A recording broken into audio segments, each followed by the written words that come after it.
মন্ত্রিসভা গঠন হলো এবং আপনাকে পূর্ণমন্ত্রীর দায়িত্ব দেওয়া হলো, কি বলবেন? আহ, পার্টি যে দায়িত্ব দিয়েছে সেটা নিশ্চিতভাবে পালন করব। পার্টি যোগ্য মনে করেছে, সেটা নিশ্চিতভাবে একটা আহ, আমার প্রাপ্তি। আমি শুধু এইটুকু বলতে পারি যে পশ্চিমবঙ্গের 10 কোটি মানুষের এই সরকার তৈরি হয়েছে। মন্ত্রিসভা আমাদের মাননীয় মুখ্যমন্ত্রীর নির্দেশ অনুযায়ী আমরা যারা মন্ত্রিসভায় স্থান পেয়েছি, আমাদের নির্বাচিত বিধায়ক জনপ্রতিনিধিরা তারা কাজ করবে।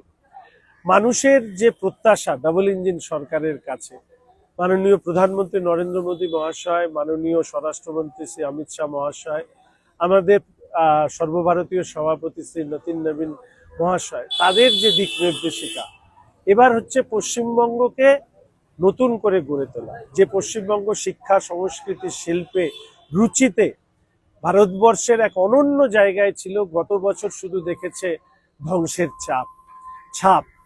পতনের কোনো শব্দ হয় না। পশ্চিমবঙ্গে এই 15 বছরের যে পতন হয়েছে তা অবর্ণনীয়।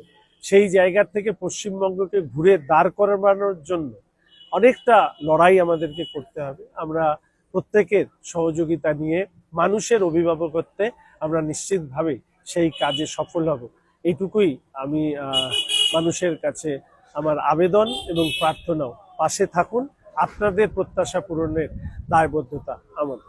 শিলিগুড়ির বাসিন্দাদের কি বলবেন? ভালোবাসি শিলিগুড়ি, এই কথা তো অনেকদিন ধরেই আমি বলি। শিলিগুড়ির মানুষ আমার অভিভাবক।